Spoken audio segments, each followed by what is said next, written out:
So good evening, everyone. Thank you so much for coming out for an evening of poetry at Adriance Memorial Library in the city of Poughkeepsie. I'm Deborah Schoen, and I help create programming and recruit people to do programming here at the library. And tonight, our feature is T C Gardstein. She is a writer of fiction, poetry, and astrology.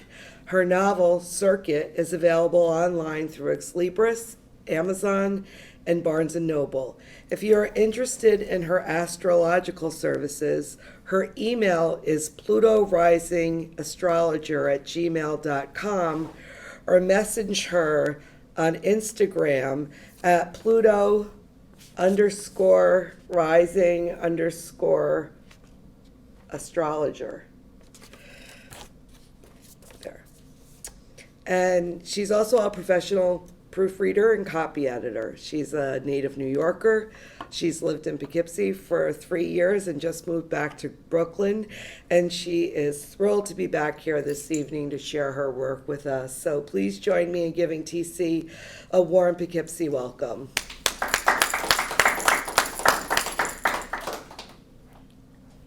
Oh, and after TC goes, we're going to have an open mic, and then TC is going to close us out with Okay, thanks, Deb. with her work. Okay. I don't think I've ever been given this long to hold forth, and I love to hear the sound of my own voice with my poetry. Can you hear me? Is this good? Volume's good. Is the camera running? All right, so I'm going to read a bunch of poems, and I think most writers should not explain anything and just read, so that's what I'm going to do. Okay. This one is called Marathon. This is my marathon. This is my turning back the clock to an earlier hour, back in the belly of the beast known as Brooklyn, returning to the neighborhood where I started up with my newly ex. Returning between the October eclipses, driven by a paid professional, probably the easiest of all the logistical decisions to make, as I was carless and running on adrenaline.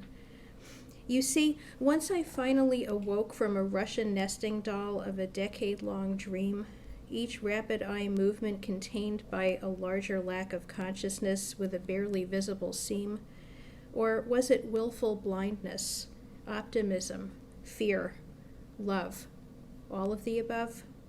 I could not rest, and there was no turning back. At the same time, I was doing just that. Unable to weep because I'd cried me a Hudson River when I was still on the fence, holding on for the sake of the cat family. 8 days spent packing up my life. 80 might have sufficed, as my stuff secretly threw an orgy every night and begot more stuff that pushed through every nook and cranny I'd claimed in that floor-through apartment in the depressed beauty of a city named Poughkeepsie that seemed like a good idea in the fall of 2020. All those books I schlepped down to the library tree at the waterfront barely made a difference in the end. 8 days of shutting out the increasingly terrifying news of the world while falling down an overstuffed rabbit hole to my very core, excavating all the phases and crazes, finding through lines and scribbled lines in old valentines, uncovering portals and portents and porcelain. You'd think that by now, moving an average of every 3 years, I'd no longer be a human mollusk, despite having turned into a shell of myself. Perhaps in my next life I will be an illiterate minimalist, or else manage to put down roots instead of burning bridges while believing I can still go home again and get it right this time. I never bothered to number the boxes clustered in the middle of my pristine studio with a view, or even label the sides, just the tops. These countless boxes may look like a life raft for me to cling to as I get my bearings, yet I suspect a red herring that will ultimately sink me with seasick sentimentality. On this first Sunday in November, an official marathon rolls by in waves 2 avenues west, mile 2 of 26.2, with the time pushed back an hour for winter, even though it feels more like spring. 7 stories high, scores of poems, and 1 novel down, I watch the miniaturized runners and hear the cheers. The music, canned Bee Gees, ghosts of my neighborhood's disco past, assuring all within earshot that we are staying alive, staying alive.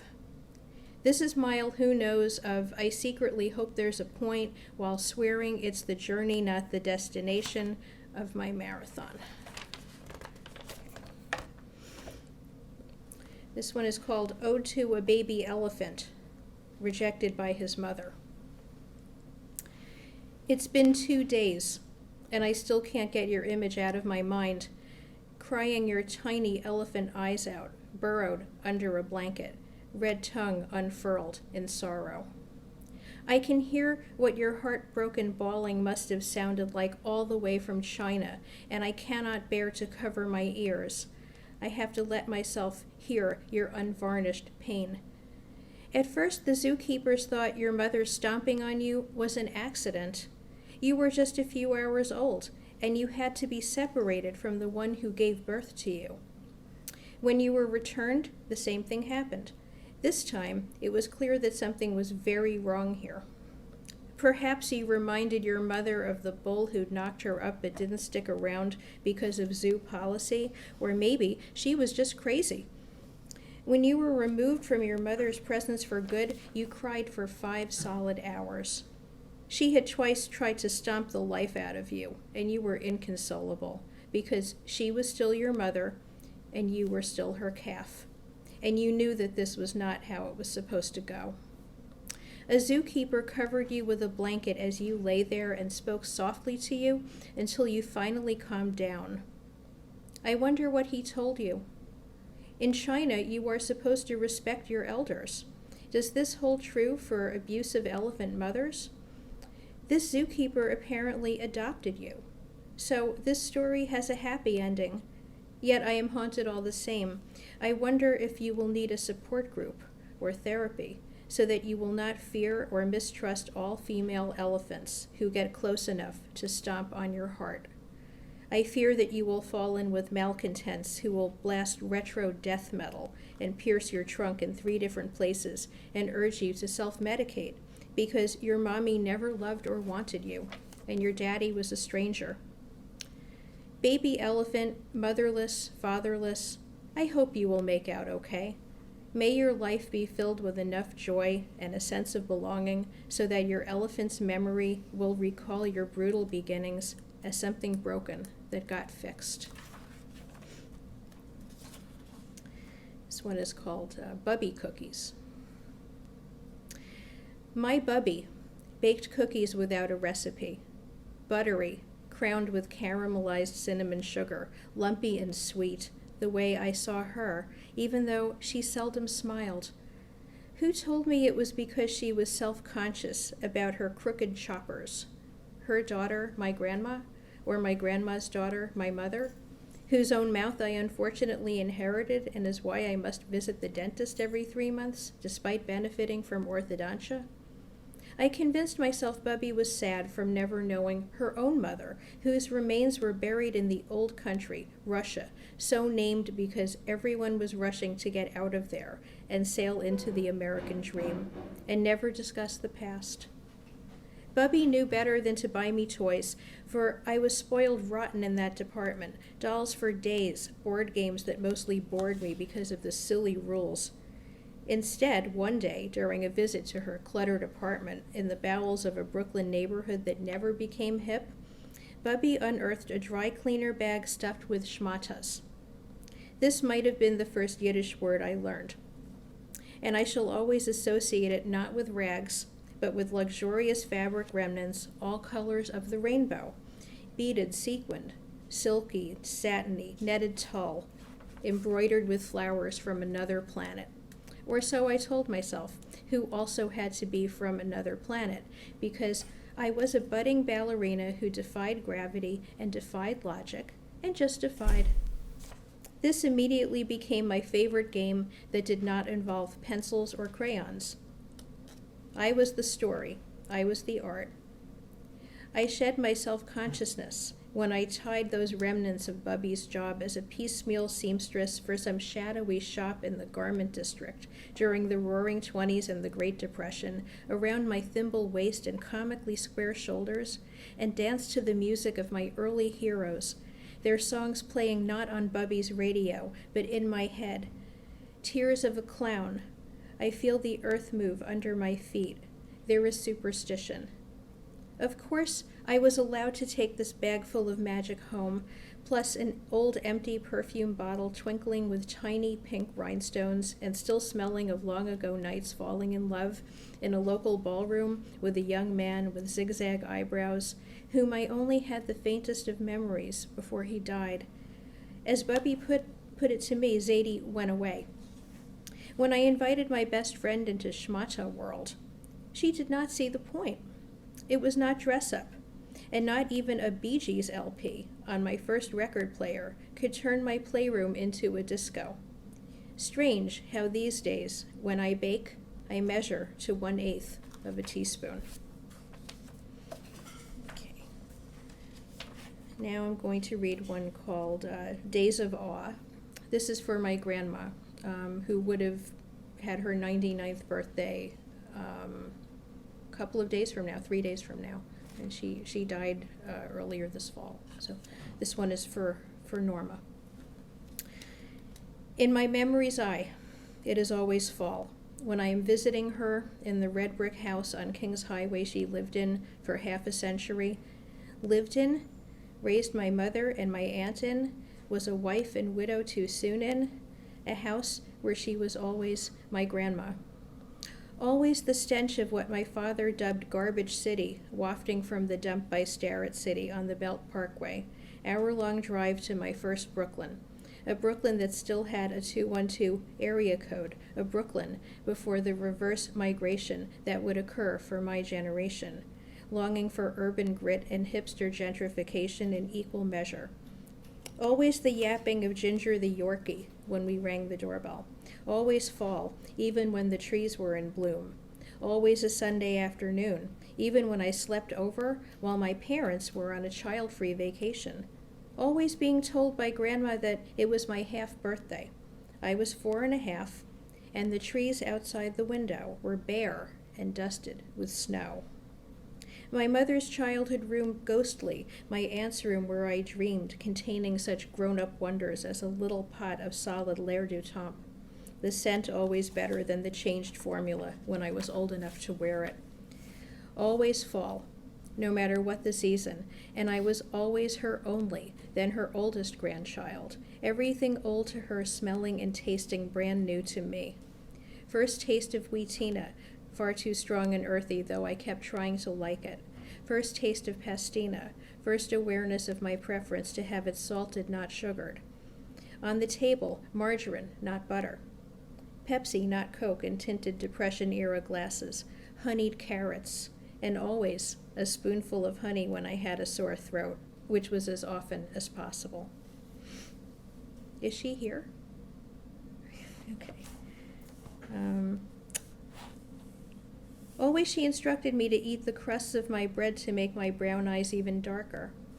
Repeating the instructions from her own mother, my Bubby, and I always kept quiet about wishing that my eyes were green, like my own mother's. Always Ginger licking my grandma's bare feet, because the dog also preferred salty over sweet. My favorite spot in this house was on my late grandfather's Lazy Boy, my own private amusement park ride, always tipping back and staying there, zero gravity, always measuring my growth on that recliner to learn if my weight was now enough to come back down, if re-entry was to be bouncy or smooth, and always studying my parents' wedding album, for some reason at her house, not ours, always obsessed with the dresses, the hairdos, the faces from 10, 15, 20 years back, some as familiar as my own ever-changing face, from baby teeth to missing teeth to fangs to braces. Other faces unknown, including my grandma's husband, my first pediatrician. Always the pink-tiled bathroom smelling of powder, always her bedroom where I sat at the vanity table that encouraged angled reflection in triple mirrors. These were my always childhood days of awe, the period between the high holidays during which my grandma fell asleep for the last time in her nearly 99 years, is also known as the days of awe. The timing of such a departure is apparently a blessing, not in disguise. I hope always to remember, never to forget this. How's everybody doing? Everybody's really quiet. Okay. Enjoying. This is, it's cool. Okay, hi. No, you don't have to do that. We're in a library. This one I wrote 3 years ago, and it feels like forever, but I don't think I've read it more than once, and I think it was on a Zoom reading. So this is good. This one is called Fred Astaire 2020. All over town pops up the name that personified grace on the silver screen escape hatch from the Great Depression. One of the greatest dancers who ever lived is returning from the nightclub in the sky to save us, his uncoordinated countrymen, from the ultimate endgame pratfall, breaking every bone in our collective body after being driven off an icy Capricorn cliff in a hot-wired hearse by a deranged grifter-in-chief with a bath mat toupee. State lawn signs in well-heeled neighborhoods and bubble-lettered graffiti on the other side of the tracks unify to take up the chant, Fred Astaire 2020. Yes, he is back, and though his task is a daunting one, he is no stranger to hard work. Born Frederick Austerlitz, no relation to the same-named battle starring Napoleon, he spent his youth as the less favored half of a brother and sister vaudeville act, put together by their ambitious mother, who was keen to flee the Midwest. Firstborn Adele, a dark-eyed charmer, was the draw, while Fred performed with a perpetual whatever attitude, as if he had better things to do, yet would grant this favor till his sister's true partner appeared, a lord who swept her off her feet and off the stage. Dance fans in New York and London mourned, as Fred, who studied insouciance, masked a relentless perfectionism, resolved to fly solo. But oh no, Broadway was a ghost town that could not turn its frown upside down, the roar of the previous heatless decade having turned to the rumbles of empty bellies and echoes of empty coffers. The early 30s, during Fred's own early 30s, comprised his wilderness, the test of faith certain other legends faced at the same age. Astaire had to stare into the void to tap into his depth, wrestling angry angels and desperate demons in private, before acquiring witnesses for steps that defied time and space. The tepid notes from his screen test were later exaggerated for better copy. Sure, he was balding, but he could also dance. Connecting with stars, forming the Fred and Ginger constellation, what anchored him was a family of his own. Paradoxically, he never entirely lost his fear of being a talentless hack, claiming, for example, that he could not sing when he was Irving Berlin's favorite interpreter. Fred went through a few retirements and comebacks, confused fans and critics when he ditched his iconic top hat and tails, when he partnered several not gingers, when he did not dance at all in front of the camera. He lost his first wife in the prime of life and shocked the public and his grown children when he wed again as an octogenarian, to a jockey about half his age who claimed, after Fred shuffled off this mortal coil, that there could never be another man for her. Fred Astaire 2020. He has emerged from the grave in time for Halloween and a general election more frightening than any horror movie. He is undaunted by the gauntlet thrown down, ready to woo the spurned soul of a nation and choreograph a new dance that incorporates social distancing. He reassures us that he was in the key demographic of the last pandemic, which wiped out more of his contemporaries than the First World War, and he would never dream of dismissing this one. He acknowledges that his running mate can do everything he can, backward and in high heels. Following the advice of his campaign manager, Fred is once again rocking a top hat. It ensures recognition after his long absence and makes him seem taller. But the clincher, from his own perspective, is how it serves as a dapper shield for his critical thinking cap. I will continue. This one is called These Days, Who Isn't? These days, who isn't triggered? Who isn't depressed, anxious, or OCD AF? Who isn't a narcissist or has just barely escaped from a love bombing gone bad? Who isn't vowing to prioritize self-care as long as it's not too selfish? Who isn't trying and failing to live in the moment? Who isn't face-palming and humble bragging? Who isn't swiping right, swiping wrong, wiping away tears? Who isn't doom scrolling, unplugging, journaling, fasting, juicing, adulting? Who isn't practicing gratitude while still keeping score? Who isn't keeping items that never spark joy out of guilt-induced obligation? Who isn't secretly checking if all these donations that can be made to organizations helping children and animals trapped in war-torn nations or natural disasters are tax deductible, even though only big shots can itemize their generosity? Who isn't once again putting off a crucial conversation until tomorrow? Who isn't vowing that this particular hill is not worth dying on? Who isn't conducting research via dubious sources or making it up on the spot? Who isn't fantasizing about the ship that has sailed and the path not taken? Who isn't ripping off a scab because feeling pain is better than feeling nothing? Who isn't a pot not just calling a kettle black, but canceling it? Who isn't trying too hard to reduce their carbon footprint because it's already too late and it's really up to the institutions that bankrupted everyone's trust ages ago to save our planet, if not our souls? And how exactly is that going? Who isn't reaching out or circling back? Who isn't frantically checking off items on bucket lists, making up for lost time masking up and sheltering in place for 3 weeks, 3 months, or 3 years?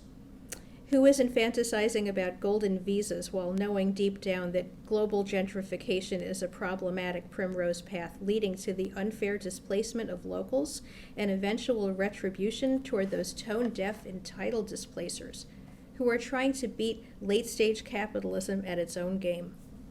Who isn't hate-watching an overhyped show that's free to subscribers and loudly proclaiming this latest guilty pleasure on social media? Who isn't peering into yet another hall of mirrors searching for truth in their own fractured face, the devil they know, yet still cannot fathom? Who isn't making macho noises about powering through? Who isn't dragging their work laptop into the doctor's waiting room? Who isn't following their dreams because who can even recall them? Well, I remember one from early this morning. Paul McCartney was standing in an unfamiliar kitchen, apologizing to me for something he'd said or done that was out of line, though the specifics were unclear. I started to walk away. He got upset when I refused to say it was okay. Then I was on a beach with barely any sand, even at low tide, and then I was diving into the ocean, where I turned into a mermaid. Is this my personal solution to the climate emergency? Who isn't thinking that I'm overthinking this? And all of the above besides. Okay, just looking at how I'm doing on time here. Okay. Supplemental insurance. Congratulations. You have successfully submitted your non-choice of company medical insurance, a PPO with a not-too-ridiculous annual deductible that will most likely be accepted by most providers within a 50-mile radius of your residence, whether or not it truly feels like a home. But as long as you are still in this cyber portal that knows far too much about you, including but not limited to your income, social security number, marital status, fantasies, darkest secrets, most deluded hopes, and OCD-fueled fears concerning your sooner or later post-pandemic existence, please click here to learn more about the supplemental insurance your new employer is graciously offering you. During this narrow window of opportunity, before the window slams shut on your false sense of security, dental. because you probably have teeth, even if it is no longer a full set. And if you do not put money where your mouth is, pun intended, LOL, you run the risk of developing heart disease, diabetes, dementia, and fewer options for selfie expression. So here are 2 plans, each with 3 subplans, that will drive you to phone your dentist and speak with an unmotivated receptionist who will pass the buck and encourage you to reach out to both insurance companies. You will fail to get them to admit how dirty and low down they will play it with the receptionist after your exams, which will then compel you to develop your latent psychic ability and foretell how your vulnerable gums will fare under the stress of working at a new job that you already wish you could quit, and how likely it will be that you get 8 cavities at once, as inexplicably occurred 3 winters ago. Congratulations! It took you only 2 days to roll the dice there. Now, on to vision. I need not remind you that without it, you would be unsuited to continue working at your current position, as well as most others, except for writing, which clearly has not turned out to be a viable career for you. And if you have not made it by now, you may as well come to terms that it makes a very nice weekend hobby, much less dangerous and costly than your previous modes of recreation. Back in the day when you felt so invincible, you only had catastrophic insurance that is no longer even legal. When your neck had not yet merged with your chin and your figure was effortlessly hourglass, no matter how much junk you poured into it.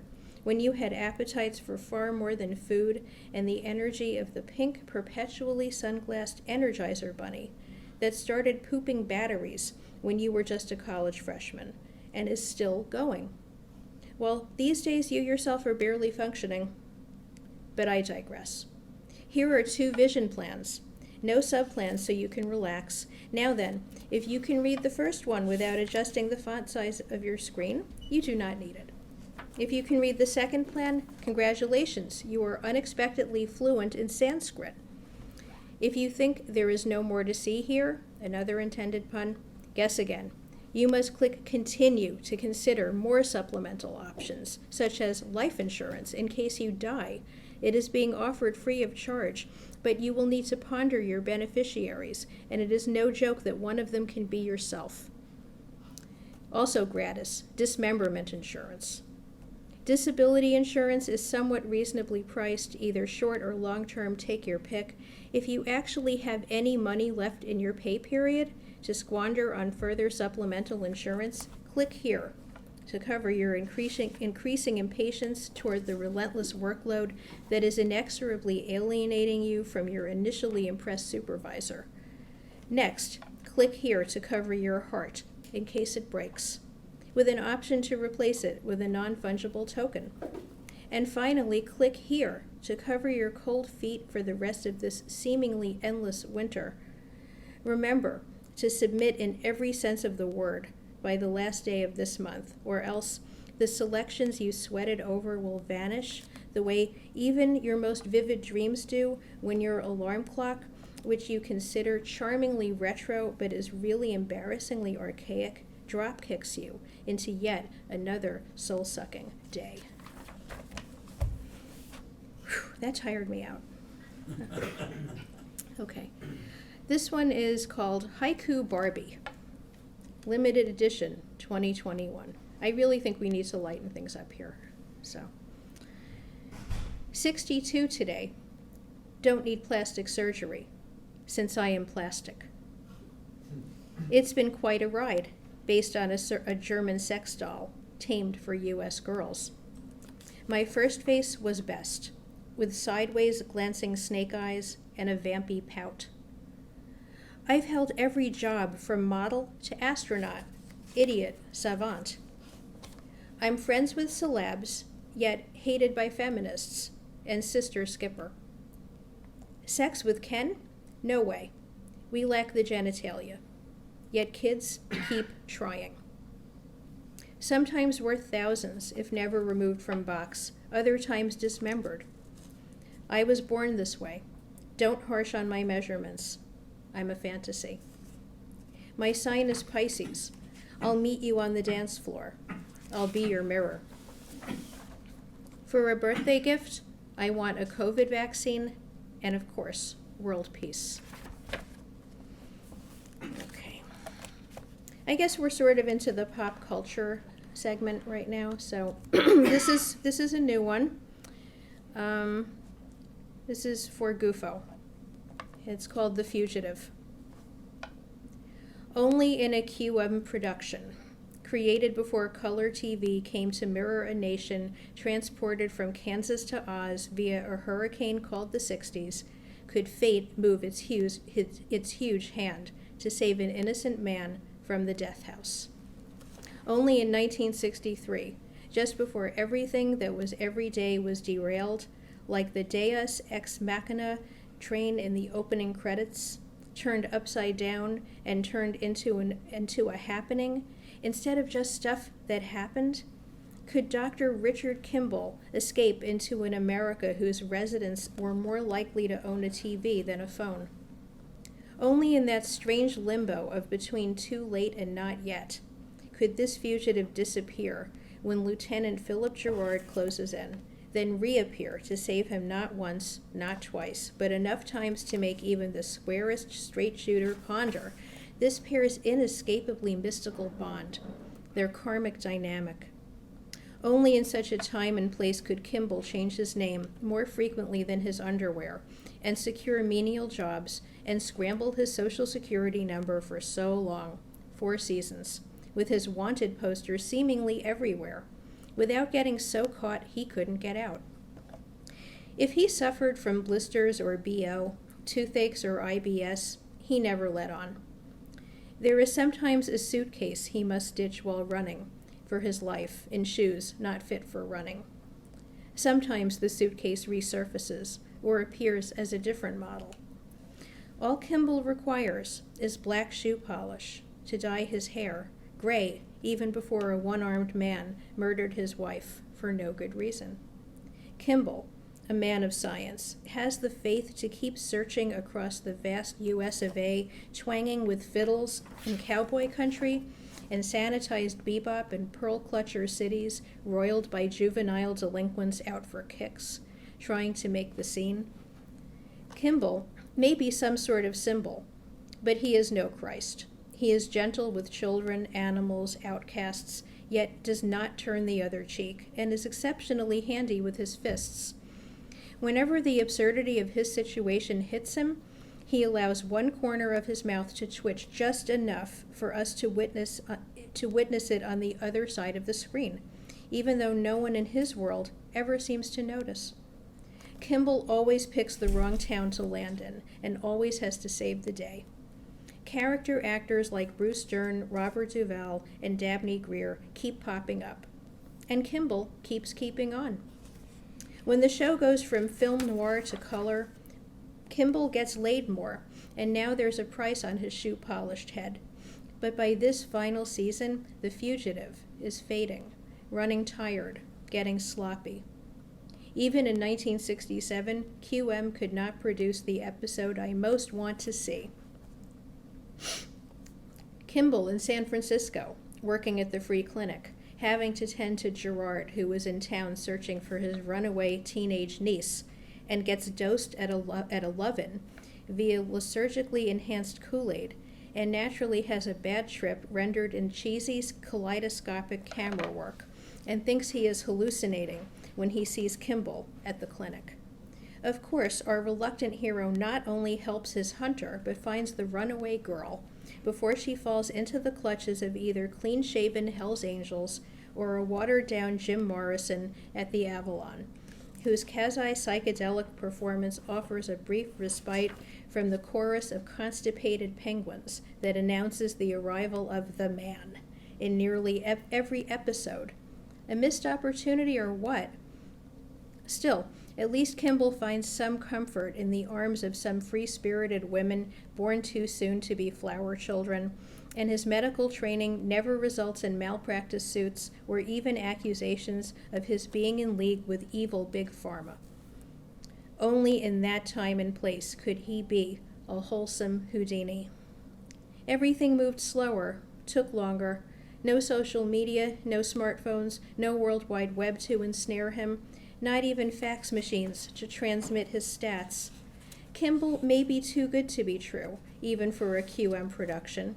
Yet, when Blind Justice opens her third eye and Amazing Grace finally clears the good doctor's name, Kimball, a fugitive no more, visibly tenses up when he leaves the courthouse with a beautiful woman who always believed in his innocence on his arm and walks past a police car that is not lying in wait for him.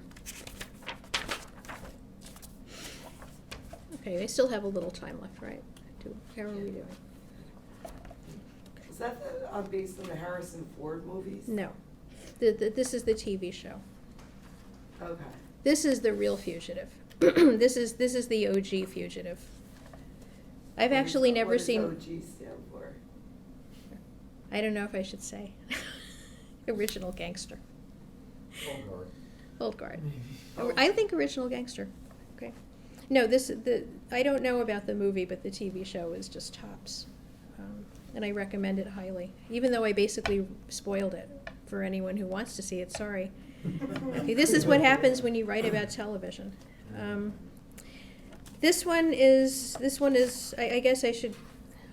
I'm not saying this to be flippant or facetious, but there are some trigger warnings here. But I think that it's important in light of what is going on now in the world. Okay, this is called semantics. Does such a thing truly exist as innocent bystanders? I know how my husband would answer that question, but he was not with me and our son on that June morning in 1943.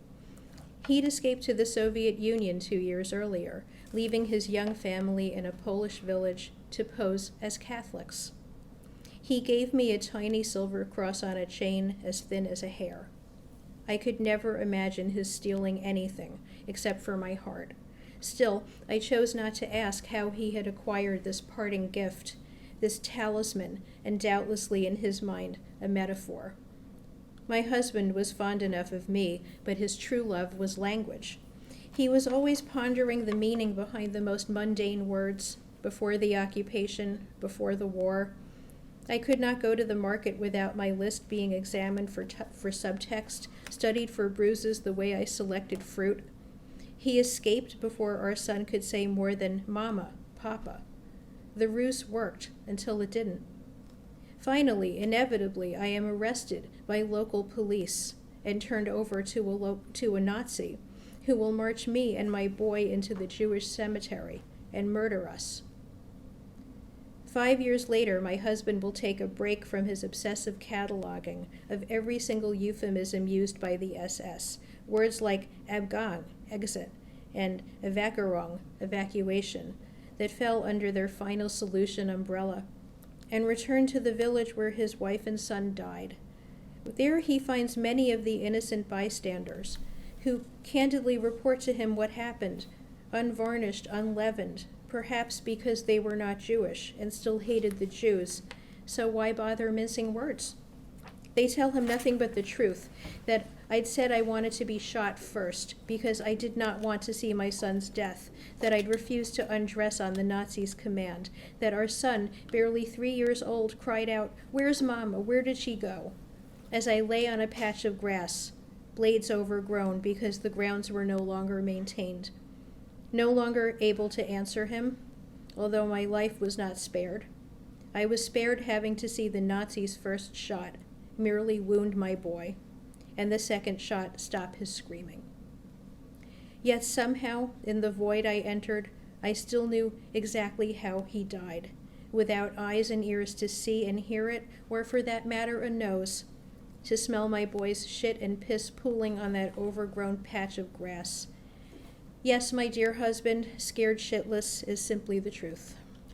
He then hears from the innocent bystanders about how I was stripped naked and buried without ceremony, while my boy, though barefoot, got to keep on his rags that passed for trousers and shirt. With all this information, my husband had my arresting officer arrested and actually indicted. I wanted to laugh when my body and my son's body were exhumed and buried with ceremony in Warsaw, a city I'd wanted to live in. That is the kind of situation that appeals to my sense of humor. In an office nearby, my husband worked compiling boxes upon boxes of Nazi documents found in abandoned Gestapo offices, making endless notes on index cards. His work was funded by a national commission he'd helped set up with linguists, ethnologists, historians, until this commission was made central, then dissolved. Another euphemism, which made this failure sound like a natural phenomenon, having nothing to do with the ways of men. My husband immigrated to Israel 7 years to the day that our son and I died. With my eyeless vision, I observed his weekly ritual, performed each and every Shabbat Eve until he himself died.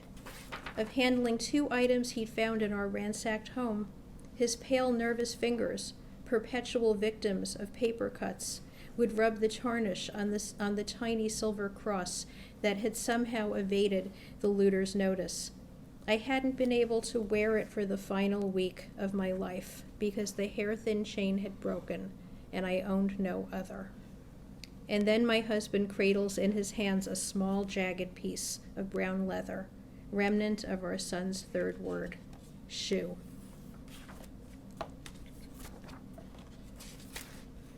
I think I'm going to take it to a love poem. Passport.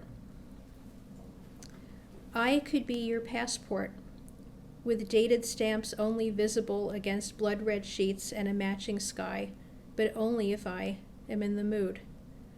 So pack lightly, leave a trail of breadcrumbs to find your way back home, and keep in mind that within each of hell's circles lies the potential for triangles, trapezoids, stars, heaven of a shape-shifting kind, just as a tragedy of superhighway proportions may have been paved with the best of intentions.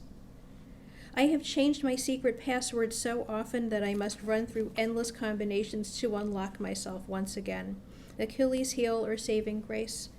It partly depends on the tableau I am taking part in, underworld, above ground, a post-postmodern mixed media collage. What if, meaning to reassure, I take your hand in a spinning den of iniquity or din of inequity, and it turns into a claw or a velvet-padded paw? What if the fangs I had extracted at great expense erupt once again in my accessible smile? What if, in the name of wanting it all, our psyches do a swan dive into an empty pool, and all our chakras shatter? Will they heal even stronger than they were before, the way a wrist bone of a 6-year-old will mend after that kid tries to fly by jumping off a moving swing at its highest, most dizzying arc?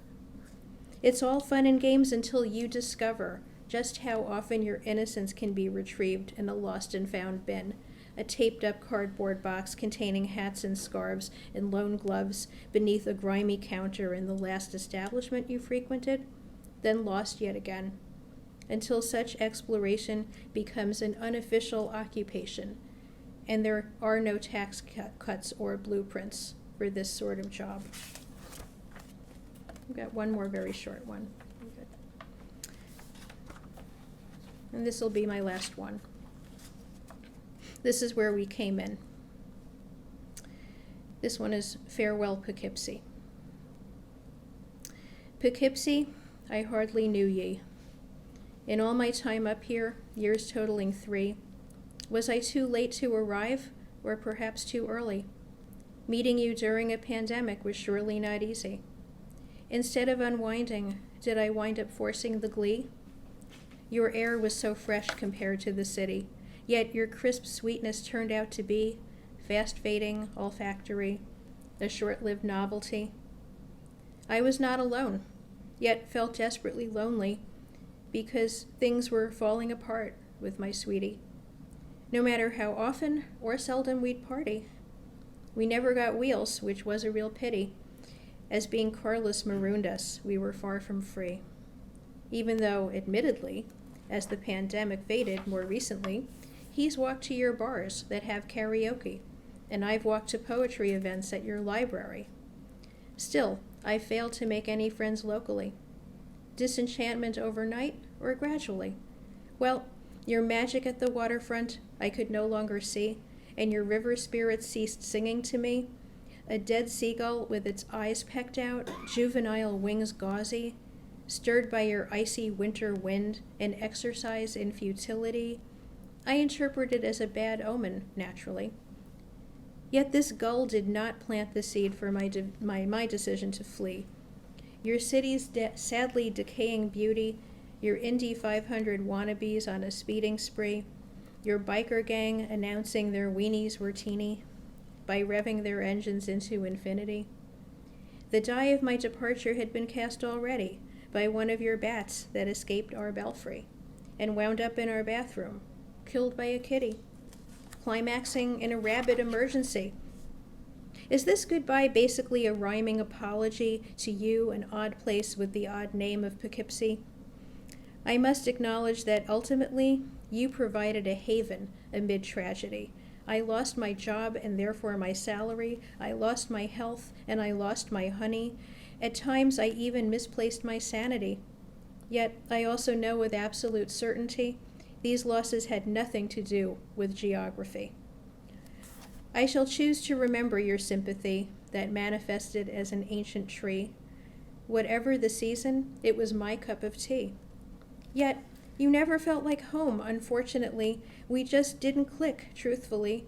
So I am leaving you to return to the urban beast's belly. May its familiar paths, some hard-edged, others slippery, subways, sidewalks, boardwalk by the sea, show me the way to a salve, a clue, a key. Thank you.